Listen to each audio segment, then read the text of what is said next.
Olá! O universo jovem com leveza, poesia e sonhos dá o clima do programa de hoje. Na literatura, o foco é o romance de formação, O Próximo da Fila. E o poeta, cronista e contista Henrique Rodrigues vai falar do seu primeiro romance. O Próximo da Fila acompanha a história cheia de reviravoltas de um adolescente pobre, morador da periferia e suas descobertas, amores e sufocos na dura transição para a maturidade.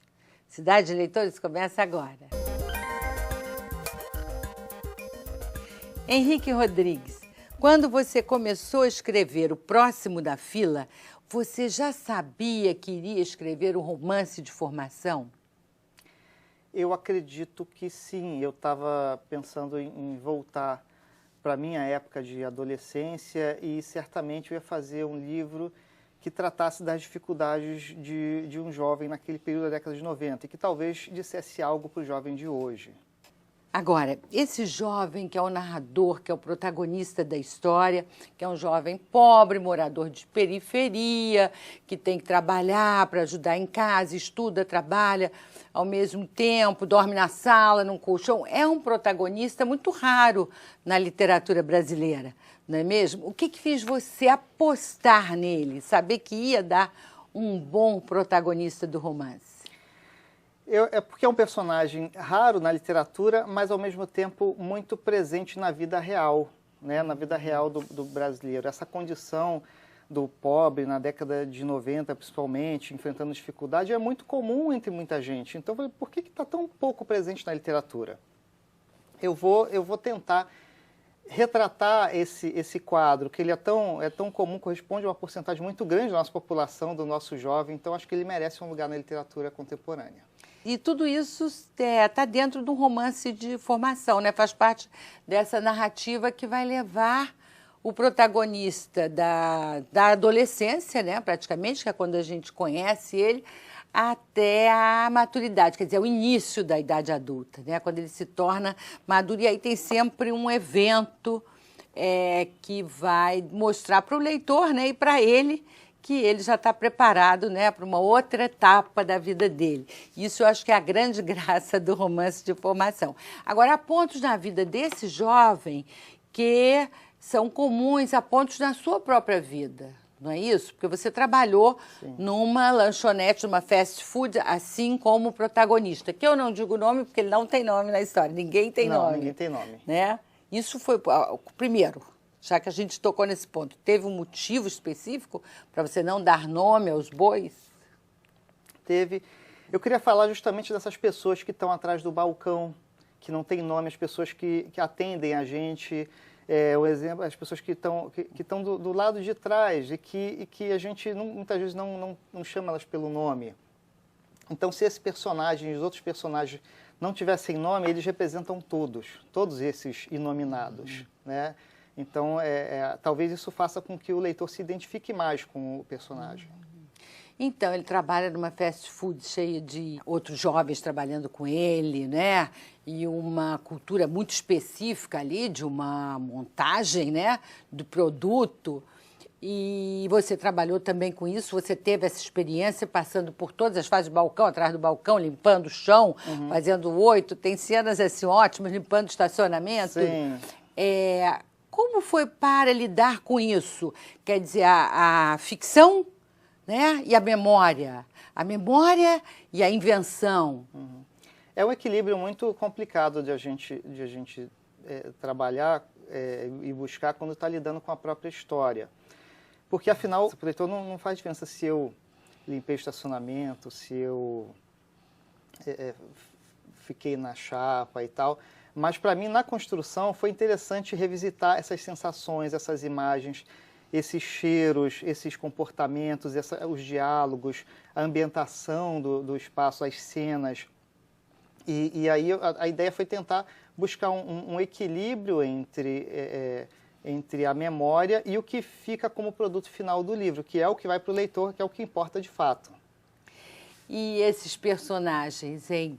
a garota que ele conhece, se namora, tem um relacionamento, os colegas de balcão, né? Tem um que é o patinador, que é uma figura, sim, tem o outro que você chama de negro, que é revoltado, tem, sim, uma personalidade mais revoltada, né? Com a exploração, sim, social. Você encontrou essas pessoas de fato? Você misturou caracteres?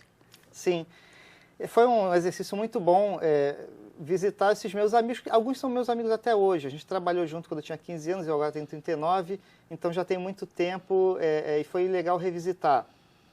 Eu peguei algumas, para compor personagens, peguei alguns traços de algumas pessoas, algumas cenas que realmente aconteceram, um colega que ia trabalhar de patins realmente, outras situações de revolta, uma mini greve no fast food, essas coisas todas aconteceram de fato.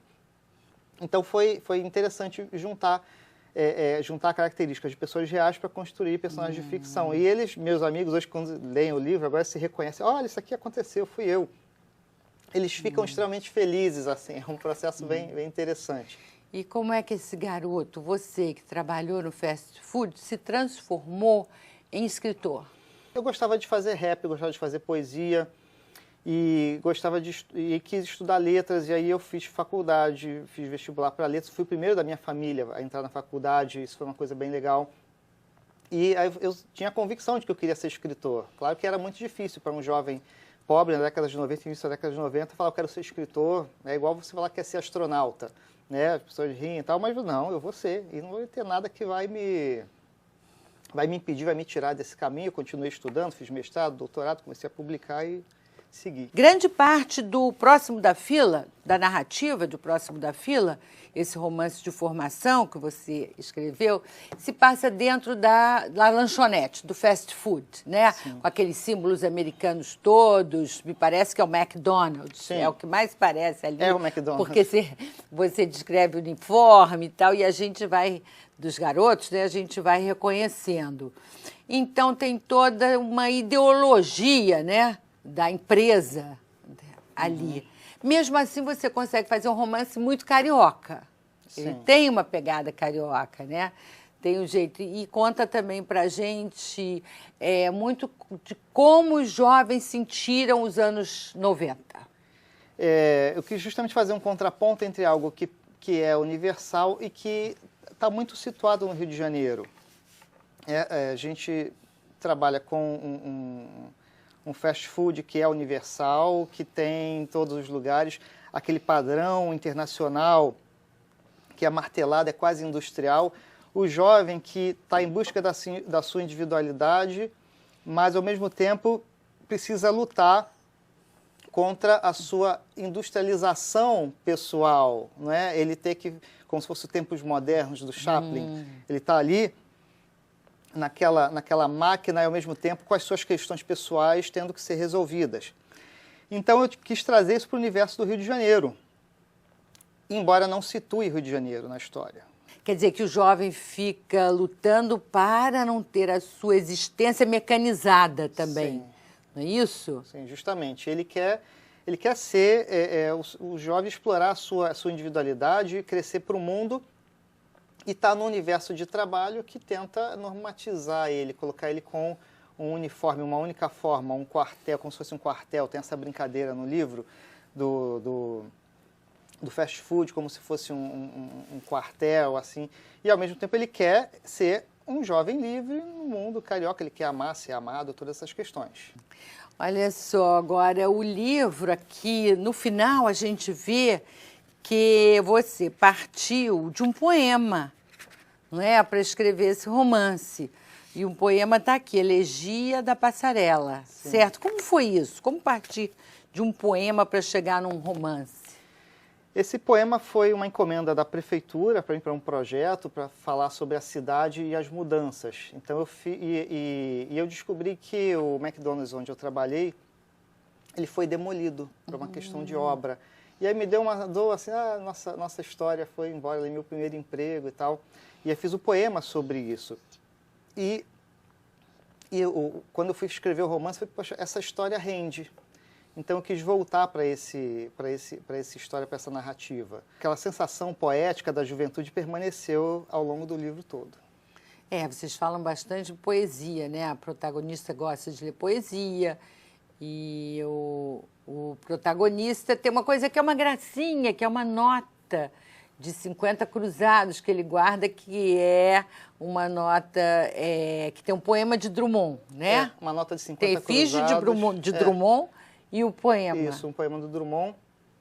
É uma nota de 50 cruzados novos que vigorou aqui, naquele período 89, 91 e deixou de valer rapidamente por conta da inflação. E permaneceu como um símbolo de algo que fica, apesar das coisas que se vão.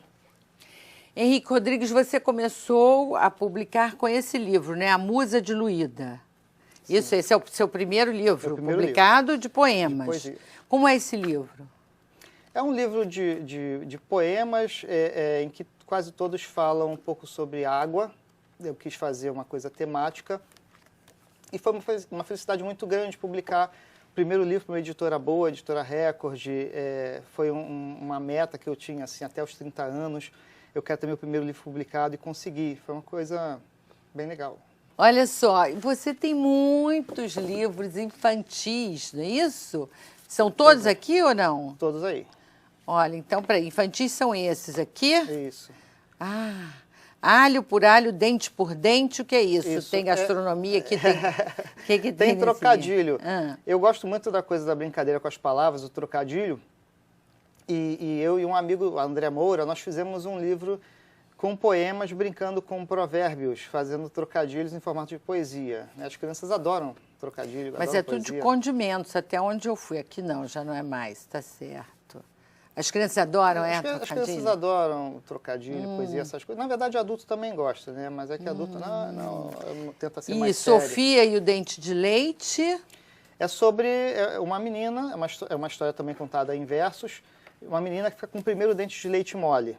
Então, eu adoro visitar a escola e conversar com os alunos que estão com o primeiro dente de leite mole ou acabaram de tirar. E todos eles querem falar a sua história sobre como tirou o primeiro dente de leite. É bem legal, bem divertido. O Segredo da Gravata Mágica e outro Segredo da Bolsa Mágica, que é a continuação, né? São livros complementares que são narrativas rimadas, assim. É legal para ler em voz alta também. Qual é o grande barato de escrever para criança, hein? A criança é muito sincera, né? Ela te responde assim, se gosta, se não gosta, dá uma energia muito boa. Adoro visitar a escola, adoro ler para criança, para jovem. Você faz muito isso. E esse aqui, sabe que eu fiquei curiosa? Foi com esse, deve ser juvenil, né? Sim. Machado de Assis, o Rio de Janeiro de seus personagens. Como é esse livro? São trechos da obra de Machado de Assis, passados em locais onde... no Rio de Janeiro, e com pinturas desses mesmos locais, né? Pinturas da época de Machado. Por pintores célebres. Por pintores célebres e da época de Machado, todos os séculos XIX. Então, é como um passeio pictórico pelo Rio. Pelo Rio de Janeiro, sob o olhar das narrativas de Machado de Assis. E, ao mesmo tempo, tem literatura. Que interessante! Você também fala sobre esses livros nas escolas? Falo, visito muito a escola. Assim. É legal que a gente vai trabalhar o clássico também. Versos para o Rio Antigo, poesia para crianças. Criança gosta de poesia? Criança adora poesia. Criança é poesia. São pinturas também do século XIX e um poeminha inspirado em cada pintura. Né? O interessante é que não são pinturas infantis. São pinturas de pintores, de artistas célebres do século XIX, e eu fiz um poeminha para cada pintura. O que você gosta mais de fazer, então? Romance para adulto, literatura infantil, juvenil ou poesia? Essa pergunta é difícil. Eu gosto de fazer tudo. Eu quis experimentar de tudo um pouco em literatura e atualmente eu estou muito empolgado com a coisa do romance, né? Geralmente o filho caçula a gente tem mais cuidado, né? E o romance que saiu agora, assim, eu estou tratando como aquele bebezinho, assim, que a gente tem que ter todo próximo cuidado. Da fila, mas já tem ideia para um próximo? Sim, tenho.